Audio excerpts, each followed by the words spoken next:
संतर्दनाधिकरण पर विचार चल रहा था, थोड़ा हो गया था विषयवाद पर विचार। वहाँ कहा था अन्योन्य वियोगेन शैथिल्यम आबुदिति दृढ़ संश्लेष संतर्दनाम। अन्योन्य वियोग के द्वारा शिथिलता को प्राप्त न होवे उसके लिए एक दूसरे फलकों को अधिश्रवणों को एक साथ जोड़ के रखना, इसका नाम जो दृढ़ संश्लेष बनाए रखने का नाम संतर्दन है। कील आज से टोकते थे, वो कील भी पहले जमाने लोहे का नहीं होता था, तो आज के ज़माने में लोहे का है। पहले तो लकड़ी का होता था, लकड़ी को कील जैसे काटते थे, उसके बाद में उसको कई चीज़ों को डाल के उबालते थे, उसके अंदर डाल देते थे। वो एक चीज़ आती थी, उसमें गोंद जैसे बांधता था, उसमें डालता, ऐसा हार्ड हो जाएगा लोहे का कुल उसके साथ फैले। दरवाजा टूट जाएगा लेकिन कील नहीं टूटेगा, इतनी मजबूत होती थी वो लकड़ी का। उससे भी पहले चमड़े का होता था, चमड़े का कील बनाया करते थे, धृति नाम से था वो। अब वो कील भी चमड़ा है, अब चमड़े चिपकाएंगे कैसे? मोटा चमड़ा लेना पड़ेगा, भैंस वगैरह का, उसको कील बनाएंगे। उसको क्या करते हैं, दो ले लिया चमड़ा, लंबा लंबा पतला काट दे, नीचे पतला ऊपर मोटा, ऐसे कर दिया त्रिकोणात्मक। उसको चिपकाएंगे कैसे? वही गोंद बनाते थे। ये बबूल का गोंद है ना, ये और भी चीज़ें मिलाते थे उसमें, और एक लाल रंग का कुछ चीज़ होती थी वो मिलाते थे, उस हिसाब से उबाल देंगे, एकदम पक्का गोंद हो जाता था। उन दोनों बीच में डाल दिया, दबा करके रख दिए और उसको ठोकते थे। फिर इतना हार्ड होता था, लोहे से भी तेज, आराम से ठोक दो उसको। इस तरह से बांधने का साधन थी। और कुछ लोग संतर्दन के जैसे अर्थ किया, सफाई आदि करके रंधा मार के चिकना कर देना, ताकि जो है काटने पड़ने के काम आ जाए, इस तरह से करना। तदेतत् प्रकरण बलात् प्रकृतौ निविशते है। पूर्व पक्ष कहता है यह संतर्दन को जो है प्रकरण के प्रमाण के बल पर कहाँ जोड़ना चाहिए? प्रकृति याग में ही रखना चाहिए, पूर्व पक्ष कहता है। न च तत्र दीर्घतनुपत्ति, इन प्रकृति याग में दीर्घत्व कैसे घटाओगे? दीर्घस्य सोमा इत्येवं विधि है, दीर्घस्य सोमा। यहाँ पर इस विधि में दीर्घ शब्द को हम कहाँ जोड़ेंगे? यजमान विशेषणत्वेन अपि उपपत्तिरिति प्राप्ते ब्रह्म। यजमान का विशेषण बना दो, यजमान दीर्घ हो। दीर्घ माने यजमान दीर्घ क्या होगा? यजमान में दीर्घता क्या है? लंबा। लंबा नहीं है तो क्या है? लकड़ी का लगा लेंगे पैर में नीचे, नहीं। आजकल तो हाई हील्स बोलते हैं ना, हाई हील्स 6 इंच ऊंचा हो जाते हैं लगा कर। तो दीर्घ बनाओ उसको, यजमान को। और पक्षी ऐसे ही उठपटांग बोलता है कई बार जो है, और यजमान को दीर्घ बना दो, उसे विशेषण जोड़ दो बोल रहा है। तो सिद्धांत ऐसे नहीं हो सकता। षष्ठी समासात कर्मधार्य बलवान नित्य वक्षते। षष्ठी समास की अपेक्षा से कर्मधार्य समास बलवान है, ये बात हम आगे निर्णय देने वाले हैं 6:1:12 में। छठा अध्याय प्रथम पाद के 12वां अधिकरण में निर्णय होने वाला है। तथा सति दीर्घत्व सोमस्य धर्म, दीर्घत्व जो है सोम का धर्म है। क्योंकि दीर्घ सोम शब्द में पूर्व पक्षी ने कहा दीर्घ से सोम, वो हम मान लेंगे षष्ठी, लेकिन षष्ठी वहाँ पर क्या है? समासत्वात् उत्तर पदार्थ प्रदान हो जाता है, सोम प्रदान हो जाएगा। और यजमान मत कहाँ से लाओगे आप? इसे दीर्घ से सोम में षष्ठी तरफ समास समान हो गए, फिर भी वहाँ पर उत्तर पदार्थ प्रदान होगा, सोम प्रदान होगा, यजमान तभी पकड़ में नहीं आएगी। और वास्तव में वहाँ षष्ठी तरफ समास है ही नहीं, दीर्घंच असौ सोमच कर्मधारय समास है। दीर्घत्वं सोम से धर्म न तो यजमानस्य नन्वेवमपि प्रकृतिभूतस्य सोमस्य इष्टि पशुपेक्षया दीर्घत्वमस्त्येव।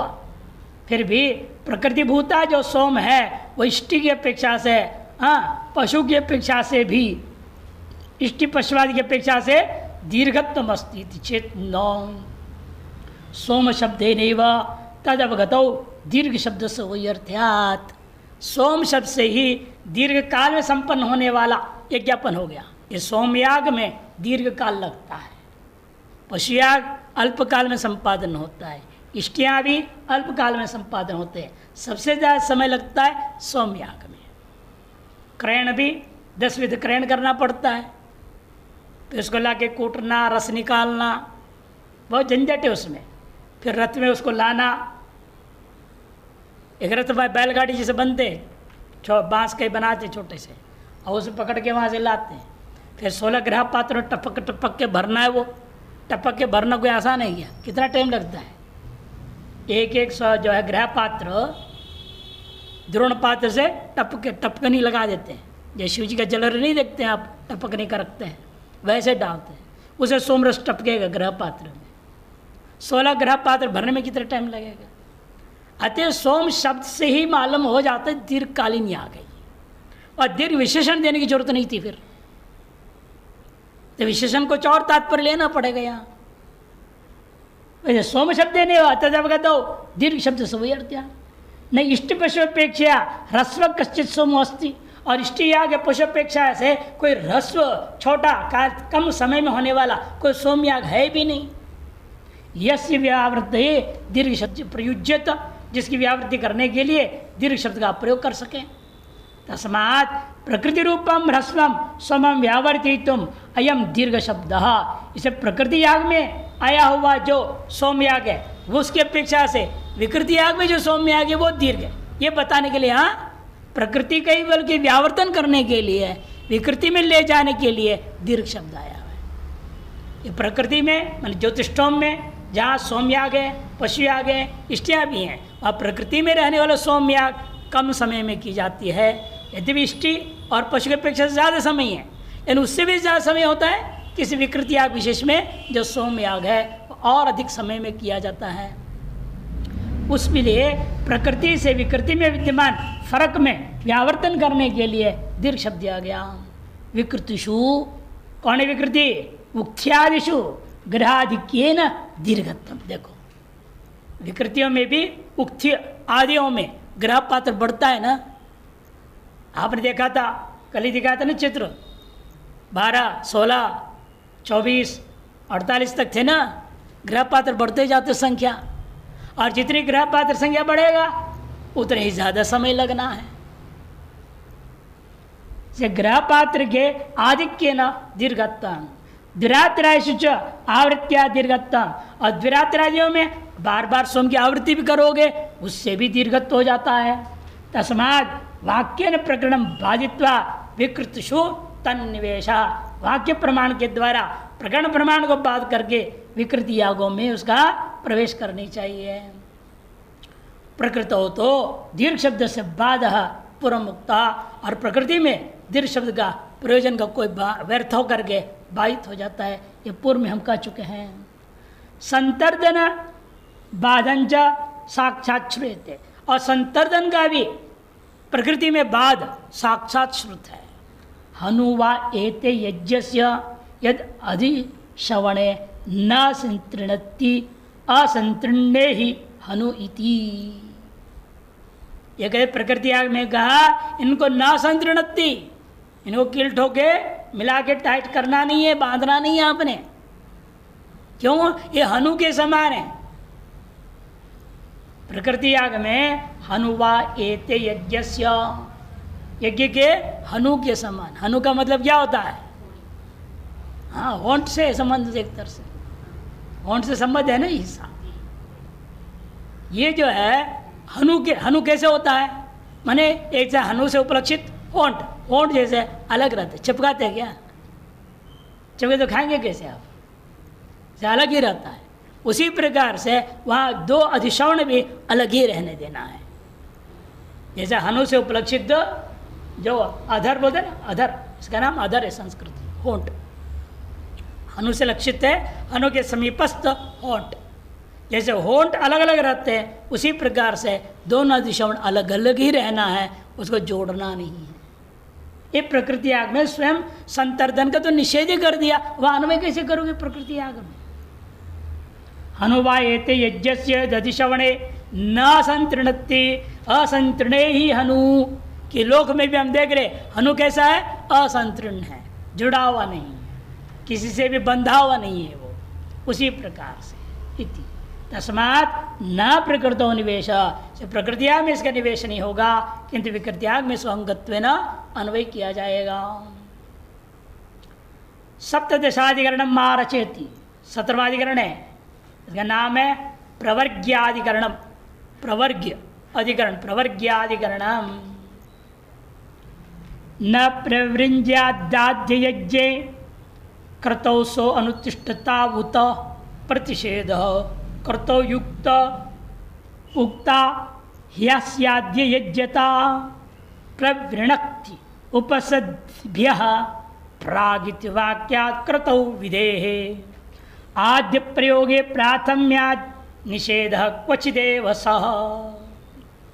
न प्रवृत्त्यादाद्यज्ञे मंत्र है, ज्योतिषम प्रकरण का है, प्रवर्ग का नामक कर्मकांड के प्रकृति में ये श्रुत है। न प्रथम यज्ञ प्रवृज्यादिति, प्रथम यज्ञ में आद्य यज्ञ में प्रव्रजन न करे, न प्रवृज्यात, ये कहा गया। अब ये कर्म कहाँ हम जोड़े, कहाँ इस निषेध को ले जाएं? कहते कृतौ स्वनुष्ठितौ उत प्रतिषेध, कर्तु में उसके अनुष्ठान किया जाए या उसके कर्तु विशेष में निषेध किया जाए, समग्र याग में किया जाए या संकोच करके एक विशेष में ही ले जाओ। पूर्व प्रतिषेध है कर्तव्य युक्त, पूरे कर्तव्य में जोड़ दो। क्यों? उक्ता ही अस्य आद्य यज्ञता, या कर्तु शब्द से लेना है इस श्लोक में ज्योतिष्ठोम याग, कर्तु शब्द का अर्थ या ज्योतिष्ठोम। और ज्योतिष्ठोम के बारे में लिखा है सभी यज्ञों में सर्वप्रथम यज्ञ है ज्योतिष्ठोम।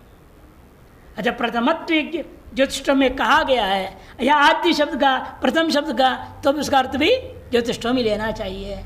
इसे पूरे ज्योतिष्ठोम याग में उसको जोड़ देना, सिद्धांत नहीं। प्रवृणक्ति उपसद्भ्य प्राग, उपसद्भ्य प्राग प्रवृणक्ति कहा है, इसीलिए इति वाक्य प्रमाण के आधार पर कर्तव्य विधेः आद्य प्रयोगे प्राथम्याद निषेध क्वचिदेव सः। कर्तव्य विधि में भी, ज्योतिष्ठोम में भी अनेक इष्टियाँ हैं, अनेकों याग हैं, उनमें से जो आद्य उतने मात्र में सीमित कर दो। उनमें भी आद्य में, उसमें भी उपसद से पहले भाग में इसको करना चाहिए निषेध को। इसे वाक्य प्रमाण के आधार, प्रकरण प्रमाण से नहीं लूंगा ज्योतिष्ठोम संपूर्ण में, किंतु वाक्य प्रमाण के आधार पर कर्तव्य विधेय है आद्य प्रयोग है। आद्य प्रयोग कौन है यहाँ पर? उसमें अग्निष्टोमी है, अग्निष्टोमे प्रवृत्ति अंत में कहेंगे। जैसे ज्योतिष्ठोम के अनेक यागों में इष्टियों में प्रथम इष्टि है अग्निष्टोम, उसी में ही लोग, उस लिस्ट में भी वही था, प्रथम तो अग्निष्टोम का ही नाम था ना, 7 प्रकार में से अग्निष्टोम ही पहला है जिसे 12 ग्रह पात्र है। उसके बाद उक्त्य 15 है, षोडशी 16, अतिरात्र 20 क्रम है। सर्वप्रथम कौन है यहाँ? अग्निष्टोम ही है, उसमें क्रम में भी अतः उसी में अन्वय करना चाहिए इसको, सभी में नहीं। प्रवृणक्त्युपसद्भ्य प्राग इति वाक्य प्रमाण से कर्तव्य विधेः आद्य प्रयोग है। उसी ज्योतिष्ठोम प्रकार याग के विधि में जो आद्य प्रयोग है, आद्य प्रयोग कौन है? अग्निष्ठोम, उसी में ही प्राथम्याद प्रथमत्व को ग्रहण करते हुए क्वचिदेव उस एक याग विशेष में ही केवल निषेध लागू होगा, अन्यत्र नहीं होगा। ज्योतिष्ठोम में प्रवर्गाख्यं कर्म प्रकृत्य श्रूयते, ज्योतिष्ठोम याग में प्रवर्ग्य नामक कर्म विशेष का आरंभ करके ये बात कहा गया। क्या कहा? न प्रथम यज्ञ प्रवृंज्याद इति, प्रथम यज्ञ में यह प्रवर्ग कर्म नहीं करना। स्वयं प्रतिषेध ज्योतिष्ठोम कृतौ, स्पष्ट कर दिया, ज्योतिष्ठोम रूपी संपूर्ण याग द्रष्टव्य, प्रकरण प्रमाण के आधार पर कहेगा संपूर्ण याग में लागू होना चाहिए, न तो तदीय प्रथम प्रयोग है। वो ज्योतिष्ठोम के अंदर जो प्रथम है कौन? अग्निष्ठोम, उसमें संकोच नहीं करना। कुतः? क्योंकि प्रथमत्व जो संज्ञा है वो पूरे ज्योतिष्ठोम का ही प्रथमत्व संज्ञा है। कैसे पता चला? ये वाक्य कह रहा है, ये शवाव प्रथमो यज्ञ यज्ञानाम यज्ञोतिष्ठोमयति, सकल यज्ञों में ज्योतिष्ठोम नाम का जो यज्ञ है यही प्रथम है, यही ज्येष्ठ श्रेष्ठ सब कुछ है, इसकी महिमा यूँ गाई गई है। अच्छा, प्रथमत्व ज्योतिष्ठम में कहा गया, यहाँ भी प्रथम संज्ञा आया है इस वाक्य में भी, प्रथमे न प्रवृंज्यात। अच्छा, प्रथम से किसको लूंगा? पूरे ज्योतिष्ठम को ले लूंगा। इति तस्य प्रथमत यज्ञत्व अभिधानात् इति चेत मैवम इन पुरस्ताद उपसदाम प्रवर्ग्यम प्रवृणक्ति इति वाक्य। क्या कहा?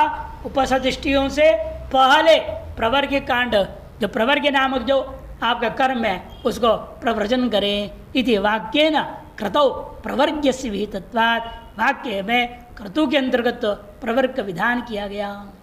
न च विधि निषेध वाक्य समान बलत्वाद अनिर्णय। फिर जहाँ विधि है वही निषेध भी लागू हो गया ना, दोनों एक ही जगह कैसे हो? विरोधी बातें हो गई, करो भी और ना करो भी। तो पूर्व पक्ष तो अच्छी बात है, फिर ऐसा तो विकल्प करो, मर्जी छोड़ो यजमान पे। न च विधि निषेध वाक्य समान बलत्वाद अनिर्णय इति न। क्यों? निषेध वाक्य प्रथम शब्देन निषेधस्य प्रयोग परत्व निर्णयात्, निषेध वाक्य में प्रथम शब्द के द्वारा निषेध का ही प्रयोग परकत्व निर्णय होता है। प्रथम द्वितीय आदि शब्द, क्योंकि प्रथम द्वितीय तृतीय इत्यादि शब्द हमेशा किससे जुड़ते हैं? क्रियाओं से। पूर्व पक्ष कहना है सब बातें। पूर्व पक्ष कहता है प्रथम द्वितीय आदि शब्द क्रियाया आवृत्तवेव मुख्य, क्रिया आवृत्ति में ही मुख्य प्रयोग होता है। और द्रव्यादि आवृत्ति व्यक्ति का बोध कराने प्रथम पुरुष को ले आओ, है ना। आपके प्रथम पुरुष, मध्यम पुरुष, उत्तम पुरुष व्याकरण भी बोलता है। अब रहा क्रिया से क्या लेना देना? व्यक्ति से है।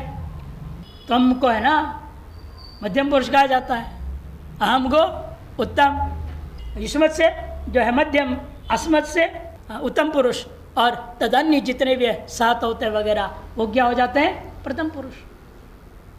प्रथम तो द्रव्य के लिए प्रयोग हो रहा है, लेकिन इसलिए मुख्यतया क्रिया में प्रयोग होता है, ये पूर्व पक्ष कहता है। इसलिए मुख्या तत्संबंधात वस्तुषु उपचर्यते, उनको वस्तुओं में लेकिन कैसे प्रयोग हो जाएगा? कहते औपचारिक प्रयोग कर दो वस्तुओं में। प्रथमम अध्येतव्यत्वात् प्रथमम कांडम तदनंतरम अध्येतव्यत्वात् द्वितीयं कांडम, ऐसे कांडों में भी हमारे यज्ञिकों में व्यवहार होता है। जब पहले पठनी है उसको प्रथम कांड कहते हैं, बाद में पठनी है द्वितीय कांड, उसके बाद में जो पठनी है तृतीय कांड, ऐसे व्यवहार हम करते हैं। एवं माधव उत्पन्नत्वात् प्रथमा पुत्र, इसी प्रकार देखो लोक व्यवहार में भी क्या है? सबसे पहला जो पैदा होता है उसको क्या कहेंगे? प्रथम पुत्र। बाद में पैदा हुआ वो द्वितीय पुत्र। तदनंतरम उत्पन्नत्वात् द्वितीय, तथा सति प्रयोग क्रियाया आवृत्ति विशेषे प्रथम शब्दो मुख्य। प्रयोग क्रिया में आवृत्ति विशेष में प्रथम शब्द मुख्यार्थ में होता है। तद आवृत्ति विषयतया यज्ञ लाक्षणिक, तर आवृत्ति क्रिया की आवृत्ति विषय रूपा यज्ञ में इसको लक्षणा से प्रयोग कर दूंगा। तत्पक्षेपी कर्तो मुख्यो यज्ञ शब्द प्रयोगे लाक्षणिक स्यात् चेत, यदि पूर्व पक्ष कहता है इस पक्ष में भी कर्तु में आपने मुख्यार्थ ले लिया तो यज्ञ शब्द को, तो प्रयोग में उसका लाक्षणिक हो जाएगा। यदि चेत बाढ़ सिद्धांत ठीक है। तथापि असंजाति विरोधिनी लाक्षणिकत्व कल्पनाद वरम उत्तर पदे तत्कल्पनमिति, असंजात जहाँ विरोध जहाँ है ही नहीं, वहाँ पर लाक्षणिक कल्पना की अपेक्षा से श्रेष्ठ होता है उत्तर पद के साथ जोड़ देना। तस्मात् ज्योतिष्ठोमस्य प्रथम प्रयोग है, ज्योतिष्ठोम भले प्रथम है, उसमें भी जो प्रथम प्रयोग कौन है? अग्निष्ठोम, उसमें ही प्रयोग करो। ज्योतिष्ठोमस्य प्रयोग है प्रवर्ग निषेधा। ननु सप्त संख्या युक्त ज्योतिष्ठोमस्य प्रथम संख्या रूपो अग्निष्ठोम, उसमें भी सप्त संख्या है ना, 7 प्रकार का बताया। 7 प्रकार में से प्रथम कौन है? अग्निष्ठोम। तत्रैव निषेध परिवसति विधिश्च तत्र श्रूयते, वही निषेध में है और वही विधि भी आ जाएगा। फिर वही समस्या खड़ी हो गई, विधि और निषेध दोनों अग्निष्ठोम में आ गया। तत्र श्रूयते अग्निष्ठोम में प्रवृणक्ति, ये भी काय विधि। और वही आप कह रहे हो न भी निषेध भी कर दे रहे हो। एवं तरी अधिकारी भेदेन विधि निषेध और व्यवस्थास्तु, फिर क्या करेंगे, अधिकारी भेद से व्यवस्था कर लो। तथा ही श्रूयते, कहा भी है, कामम नु स्वनुचान स्यात् तत्र प्रवृंज्यादिति तस्मात् अनुच्चान व्यतिरिक्त कर्तृके अग्निष्टोमस्य प्रथम प्रयोगे एव अयम निषेध। कामम तो यो अनुचान, जो कामनाओं को कथन करने वाला ऋत्विक रहता है, स्यात् तत्र वहाँ पर प्रवृज्यात्, वह निषेध प्रवर्जन करने को, प्रवर्ग कर्म करने को कहा गया। से जहाँ पर ऐसा नहीं है, तस्मात् अनुचान व्यतिरिक्त कर्तृके यज्ञ, ऐसा जो यज्ञ होगा, अग्निष्टोम याग होगा, वह प्रथमत्व में ग्रहण करूंगा, वहाँ इस निषेध को लागू कर दो। प्रथम प्रयोग है वह निषेध, अधिकारी भेद से यहाँ प्रवर्ग का निषेध की व्यवस्था हमें देना पड़ेगा कि दोनों ही अग्निष्टोम में ही है विधि निषेध। ज्योतिष्टोम में पहले था, वहाँ जरूरत नहीं थी, उसको ले आया अग्निष्टोम में, इन अग्निष्टोम में भी वही स्थिति आ गई, तब अधिकारी भेद से व्यवस्था प्रदान करो। जहाँ काम अनुचान करने वाला है वहाँ प्रवर्ग कर्म करो, जहाँ नहीं है वहाँ पर निषेध मान लो। अष्टादशाधिकरणम महारचयति, पौष्ण पेषणाधिकरणम, पौष्ण पेषणाधिकरणम। एक पूषा देवता है जिसके वीरभद्र ने सारे दांत निकाल दिया था। जब शिवजी का अपमान हुआ, शिवजी चले गए, नाराज हो गई सती और वो अग्नि में कूद गई। जब शिवजी का अपमान हो रहा था तो पूषा देवता बहुत जोर जोर से हंस रहा था, वाह देखो आज हुआ साहब, बढ़िया हुआ आज इनका अपमान हो रहा है, बड़े अपने आप सिद्ध मानते हैं, समाधिस्थ रहता है, आज ठिकाने लग गया इसका, खुश होकर हंस रहा था। और जो शिवजी ने अपने जटा से वीरभद्र को पैदा किए, जब सती के साथ अन्याय हुआ तो वीरभद्र को बोले जाओ उसको नाश कर दो, सारे यज्ञ को, तक्ष यज्ञ को नाश कर दो। लेकिन नाश कर रहे थे, लेकिन देखो वीरभद्र का अवतार था वो, तो पहले से तो थे नहीं, वो जटा से बनाया गया उनको, लेकिन भगवान ने वो दृश्य देखा था, अंशी में था वो संस्कार, कौन हंसा कौन रोया, कौन अच्छा माना कौन नहीं माना, सब अंशी में था, वो अंश में भी आ गया।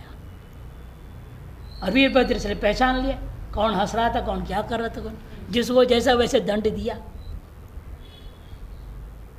अब इसलिए इनको क्या किया, तो दांत दिखाया था ना, एक मारा सारा दांत निकल गया, उठा के फेंक दिया पूषा देवता का। और उसके बाद से पूषा देवता को आहुति क्या दें, दांत तो है नहीं, खाएंगे कैसे, पीसा हुआ दिया जाता है। पूषा देवता के लिए पीसा हुआ आटा को ही खिलाया जाता है। एम प्रश्न उठता है तब जहाँ पर पूषा अकेला नहीं है, दूसरे के साथ दो नाम आ गया, इंद्र पूषा आ गया, तब क्या करेंगे, दोनों के लिए पिसा हुआ ही दे दोगे, एक को खिलाना हुआ खाने का, एक को पिसा हुआ, क्या करना है, इस पर विचार किया जा रहा है। कि आपने पहले कहा द्विदेवत्व जहाँ होगा वहाँ पर एक को लेकर व्यवहार नहीं होगा, दोनों के एक पृथक देवता ही माना जाए, ये कहा था ना। इंद्र का इंद्र सोम को जो पीने की बात आई थी, वहाँ पर आया था ये बात, इंद्र वरुण आदि में नहीं करना, वैसे उस मंत्र की अनुवृत्ति नहीं होगी, इसे यहाँ भी बोल देगा। फिर केवल पूषा के लिए तो पिसा हुआ दो, इंद्र पूषा जहाँ पर वहाँ मत दो। उसके लिए आरंभ हो रहा है पौष्ण पेषण आदि, पेषण मैंने पीसना। प्रपिष्ट भाग पूषेति प्रकृतो विकृता उत इष्टि प्रकरणादेव प्रकृतो विनियुज्यते संतर्दनादिवद्वाक्यात् विकृतौ पूष संभवात् सिद्धस्य पुनरप्युक्तिर अधिकस्य विवक्षया। प्रपिष्ट भाग पूषा एक कह दिया, जो पीसा हुआ भाग है वो पीसा हुआ पूषा देवता को देना चाहिए। यह आपके अनुसार प्रकृति याग में जोड़ा जाए या विकृति याग में जोड़ा जाए। प्रकृतो विकृतो उत, पूर्व पक्ष कहता है इष्टि का प्रकरण में पठित है, प्रकरण प्रमाण के आधार पर प्रकृति आग में इसका विनियोग होना चाहिए। पूर्व पक्ष कहता है नहीं, संतर्दन आदि के समान पूर्वाधिकरण विचार हुआ, विकृति में ले गए थे आप वाक्य प्रमाण के आधार पर, यहाँ पर भी कहते हैं संतर्दान के बाद वाक्याद विकृतौ पूष संभवात। विकृति में यदि द्विदेवताक है, इनमें पूषा शब्द आया है, इसे पूषा के लिए अलग पृष्ठ ले लेना। सिद्ध से पुनरअपयुक्ति, इनमें तो पहले से है तो फिर दोबारा उक्ति क्यों हो रही है? तो अधिक से विवक्षा, कुछ अधिक कथन करना चाहते हैं। अधिक क्या कथन करना चाह रहे हैं ये अगला अधिकरण में बताएंगे, इस अधिकरण में नहीं। 10 मास प्रकरणे श्रूयते तस्मात् पूषा प्रपृष्ठ भागो अदंत को ही इति। इसलिए पूषा को प्रपृष्ठ भाग देना चाहिए, प्रकृष्ट रूपेण पिसा हुआ, एकदम गुलुम गुलुम अंदर ले जाए पी जाए, सब चबाना न पड़े। क्यों? अदंत को ही, क्योंकि बिना दांत वाला ही देवता वेदांती है, ये बिना दांत वाला है। तत्र दंत रहित पूष्ण पृष्ठभागत्व संतर्दन प्रतिपादनादिवत सिद्धांत। जो पूषा के लिए पृष्ठभाग जो कहा गया संतर्दन के प्रतिपादनादि के समान, यहाँ भी पूर्व पक्ष उत्तर सब समझ लेना सिद्धांत। तथापि उत्तराधिकरणे तस्मिन्नेव विषय विशेषम वक्तुम यह प्रस्तुयते। उत्तराधिकरण में उसी का विशेष कुछ कथन करने के लिए चार के बीच में यह अधिकरण आरंभ किया गया है। विषय तो बिल्कुल संतर्द के समान है और प्रकृति आग में डालना चाहता है, उसे विकृति में वाक्य प्रमाण के द्वारा प्रकरण प्रमाण को बात करके विकृति आग में अन्वय करना। बाकी पूर्व सिद्धांत सब वैसे का वैसा है। इन्हें विषय वाक्य को अलग क्यों किया? केवल कुछ अधिक बोलना चाहते हैं। वो अधिक कब कहाँ कहेंगे? तो अगले अधिकरण में। अगला अधिकरण क्या है? तच्चरावेव निवेशाधिकरणम एकोनविंशाधिकरणम आरचेति। 19वां अधिकरण आरंभ करते हैं। तच्चरावेव निवेशाधिकरण, उससे विचार करना पड़ेगा। पिष्ट पेषण बोला आपने, पीसना, किसको पीसना? मांस को पीस के चटनी बना दें कि ज्योतिषों में पशुयाग भी तो है ना, चरुयाग भी है। सोम को क्या पीसेंगे? उधर रस है। से पीसने का जब कथन हुआ है वो किससे जोड़ेंगे हम? चरु में कि मांस में कि सोम में कि किस में? तच्चरोवेव निवेशाधिकरणम, चरु में ही संभव है पीसना, अन्य में नहीं है, इस अन्य में लागू नहीं होगा। यही अधिक कथन करना है नहीं कि जो भी द्रव्य पूछा को दे सबको पीस पीस करके डाल दो, ऐसा नहीं होता। सभी द्रव्यों को पीस पीस करके अब दूध देने, मान लो पिलाने, स्वाहा करना है, दूध को क्या पीसेंगे आप? असंभव है। इसलिए पूषा देवता को भी पीस के ही उसके भाग उसको देना है। जो कहा गया वह किसमें घटेगा? चरु मात्र में। चरौ पशौ पुरोडाशे चराभेभूत पेषणम विशेष अदर्शनाद्य तत् सर्वेष्वपि विधीयते। प्राप्तत्वात्म पुरोडाशे हृदाद्यागार नाशनात् न पशौ पारिशेष्येण चरावेव हि पेषणम। चरों में, पशुओं में, पुरोडाश में, सभी में किया जाए। चरो एव वा, अतः चरो मात्र में पेषण किया जाए। उत पेषण। पूर्व पक्ष कहते विशेष दर्शनात्, कोई विशेष तो कथन किया नहीं, पृष्ठ भाग कह दिया। अब इसलिए क्या करें? प्रपृष्ठ भाग पूषा, इतना ही करें ना। अविशेष कथन में आते सर्वेश विधीयते। चरु हो, पशु हो, पुरोडाश हो, सोम हो, दूध हो, दही हो, सब में घटा, सब में पीस पीस करके खिलाओ पूषा को। सिद्धांत है नहीं। पुरोडाश में तो बिना पीसे तो होना ही नहीं है। पुरोडाश बनता कैसे है? धान से। धान से छिलका चावल अलग बनाया, चावल को आपने पीसा सिलभट्टे पे, फिर उसे दूध डाल के बनाया करपट्टी का पुरोडाश, उसको पकाया कपालों पे। इसलिए पुरोडाश में तो विधान करने की जरूरत नहीं, चाहे पूषा देवता, चाहे अग्नि देवता, चाहे इंद्र, चाहे कोई भी देवता के लिए हो। पुरुडाश में तो पेषण स्वतः पूर्वतः प्राप्त है, विधान करने की जरूरत ही नहीं है। प्राप्त न पुरुडाश है, पूर्वतः प्राप्त है, अतः पुरुडाश विधि करने की जरूरत नहीं है। और हृदयादि आकार नाशनात्, हृदयादि आकार ही नष्ट हो जाए तो पीस देंगे तो, इसे पशुयाग में भी इसका अन्वय नहीं हो सकता। हृदयाद्याकार नाशनात् न पशु, पशुयाग में भी पेषण का अन्वय नहीं हो सकता। दूध आदि सान्नाय पदार्थों में पेषण संभव ही नहीं, असंभवादेव उसमें अन्वय नहीं होगा। घी को पीसो, दूध को पीसो, दही को पीसो, ये हो ही नहीं सकता, अतः उस असंभवादेव अन्वय नहीं होगा। फिर बचा गया एकमात्र चरु। चरु मने जो सूखा द्रव्य बनाते ना आप, किससे, जो आज जो तिल वगैरह डाल के बनाते ना, चरु बोलते हैं, उसी में इसको पीस के डालने का। और चरु उसे भी कहते हैं जो चावल पकाते हैं, उसको भी, जैसे बच्चे को क्या है, 3 महीने का बच्चा होता है, दांत नहीं होता है ना, उसको कैसे चावल खिलाएंगे आप? पका हुआ चावल को पीस देते हैं, उसको मणि बनाना बोलते हैं, मणि मणि बनाना, मणि खिलाओ बोलते हैं। अच्छा, ये चावल को पीस पीस करके हाथ से खूब बढ़िया बढ़िया पीस पीस, उसे थोड़ा सा 2-4 बूंद दूध डालेंगे, मिलाएंगे, तब बच्चे को खिलाएं। ये चरु का भी सीधे पका हुआ चावल भी लेंगे, उसका भी पीस के ही खिलाना है, अन्यों को सीधे चावल डालना है, लेकिन पूछा नाम आएगा तो पीस के डालना है। लेकिन चरु में ही घटेगा, चाहे सूखा चरु हो चाहे पकाया हुआ चरु हो, उसी में घटेगा। चरु है वही पेषण। पौष्टम चरुम अनु निर्वपेद इति चरुर्विहिता, पूषा देवता के लिए चरु का निर्वाप करने के लिए विधान किया गया। पौष्टम श्यामम माल भेतन्न काम, पूषा देवते के लिए काला बकरा का विधान किया, आलभेत अन्न की कामना वाले को।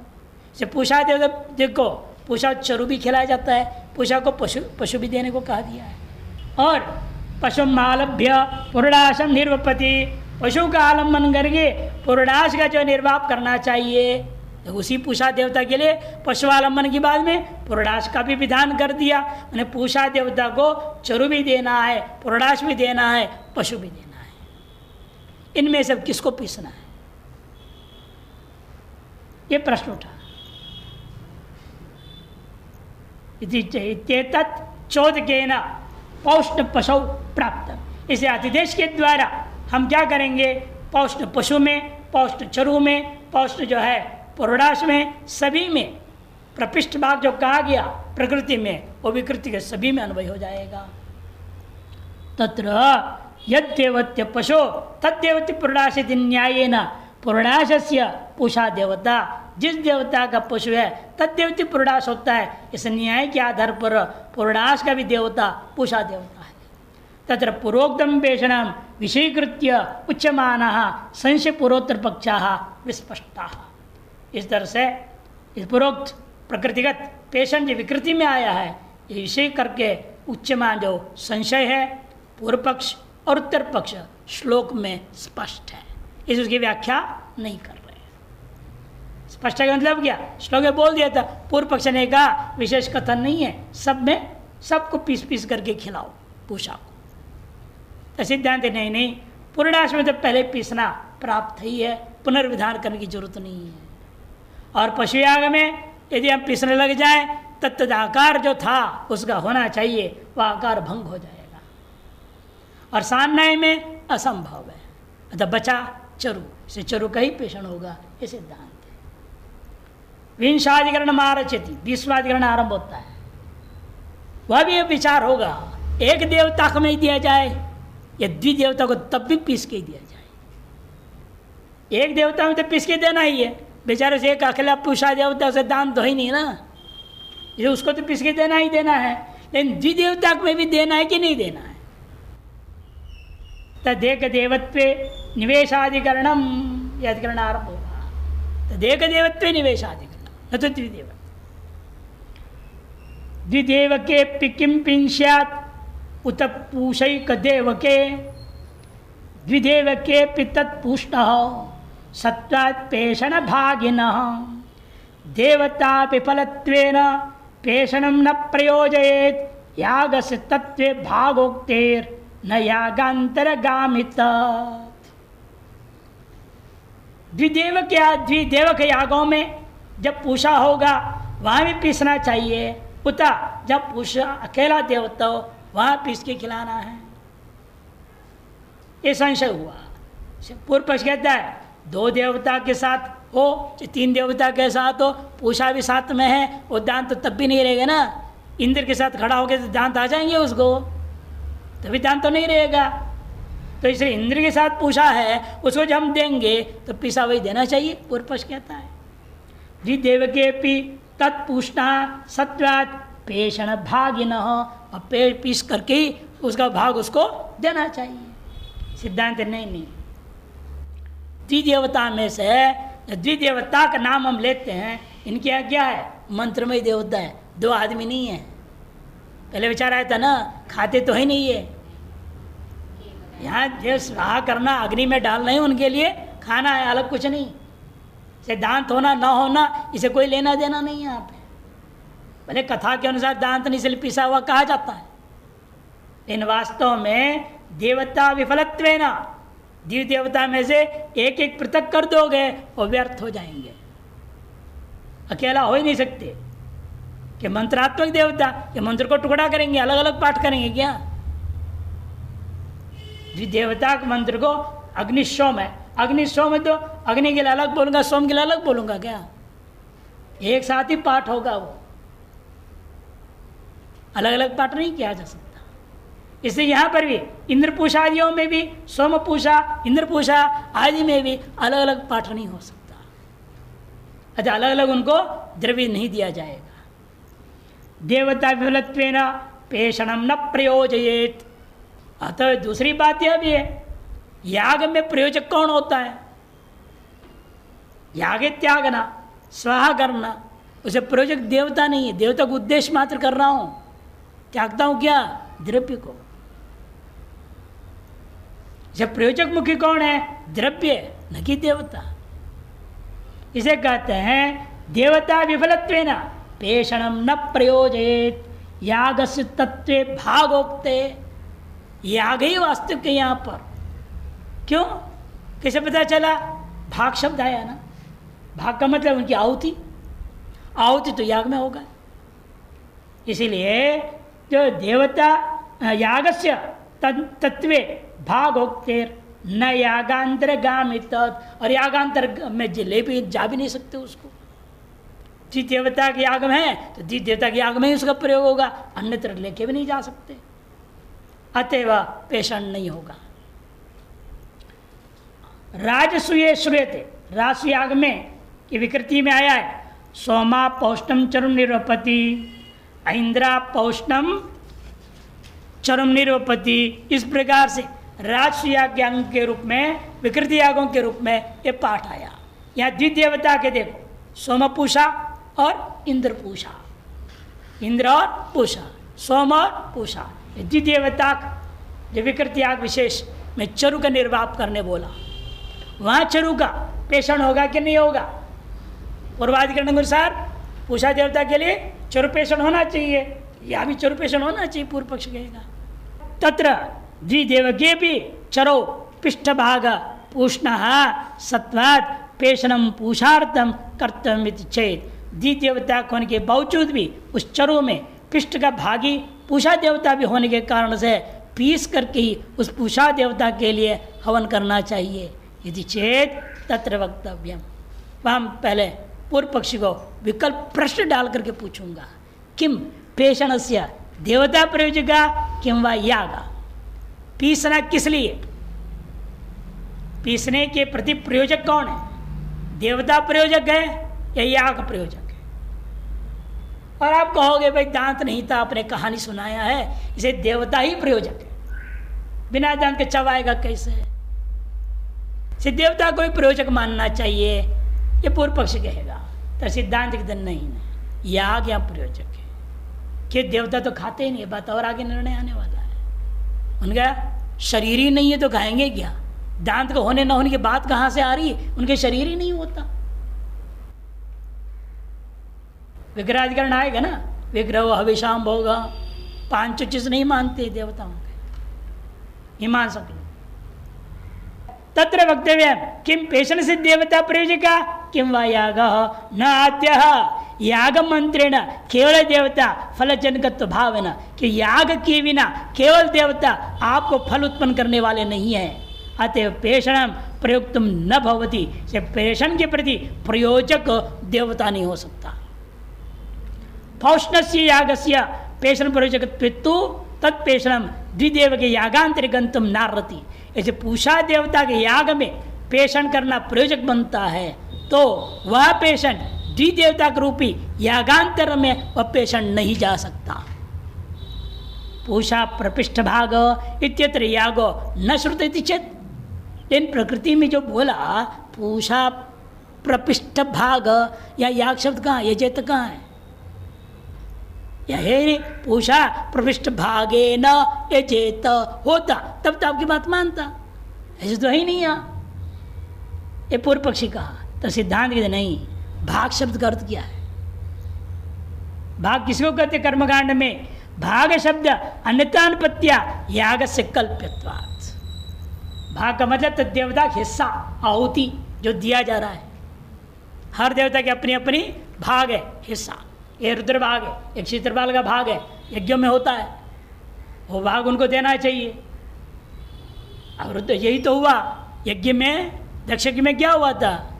शिव जी और रुद्र को जो देना चाहिए देने को तैयार है। दामाद को क्यों दूंगा? दामाद को मैं देवता नहीं मानता, इसलिए उसने दामाद को रुद्र भाग नहीं दिया। न देने से जरा लफड़ा हुआ। इसलिए भाग शब्द होता है तत्त देवता हिस्सा में जो आहुति दिया जाता है उसका नाम भाग है। अच्छा, भाग शब्द के आधार पर याग स्वतः ही ग्रहण हो गया, बिना याग का भाग प्रश्न ही नहीं उठता। नहीं देवतात्व मंत्रेण पिष्ट द्रव्य भागत्वम सिद्ध्यति। इसे भाग शब्द से क्या अन्यतानुपत्ति याग को हम कल्पना कर लेंगे, और वह देवता के बिना याग भी से संपन्न होना नहीं। द्रव्य से याग से द्वे रूपे द्रव्यम देवताच नहीं देवतात्व मंत्रेण पिष्ट द्रव्य भागत्वम सिद्ध्यति। देवता के बिना पिष्ट द्रव्य के भाग्य होना संभव नहीं। सत्यचित देवतात्वे द्रव्य देवते और लाभात, इस तरह से तार देवता के प्राप्त होने पर द्रव्य दोनों का लाभ हो गया तो याग कल्पते, याग की हम कल्पना करने में सुविधा हो जाता है। तस्मात् एक देवता यागस्य पेषण प्रयोक्तव्यत्वात् न दिव्य देवता के यागे पेषणमस्थि। इसलिए एक पूषा देवता का याग में ही पेषण का प्रयोजक दिख रहा है, वहीं पर उसका पेषण होगा। द्विदेवता के यागों में पूषा के रहने पर भी वहाँ पर पेषण नहीं किया जाएगा, ये सिद्धांत हुआ। यदि माधवीय जीवनी न्यायमालायां विस्तरे तृतीयाध्याय से तृतीय पाद परिपूर्ण हो, तृतीय अध्याय के तीसरा पाद पूरा हो जाता है।